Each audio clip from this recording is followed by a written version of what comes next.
So guys, ipapakita ko sa inyo yung aking mga in-order na damit. Gawa ng mga local brand. Sinusuportahan natin yung mga local brand na maker ng mga damit. So, yung gym namin ay nagpagawa ng t-shirt. So, kumuha naman ako siya. Dry fit. Yan. Size medium. Yan. May logo siya ng One Fitness Horizon since 2019 siya. Matatagpuan siya sa Lima Outlet. Yung dinidevelop yung lugar para mas lalo pa maging centralized ng business section. So, yan siya. Mahilig ako sa white and gray.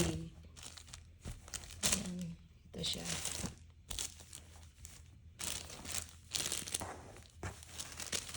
Local brand maker. And then, ito din siya. Kasi yung mga coach ay naghahanap ng mga extra sideline. Kasi may mga pamilya din naman. So, nagtitinda-tinda sila ng mga damit. Ayan. Local brand maker. Ayan. Ito siya. Yan yung design niya. And then, sa likod naman is again. Yan.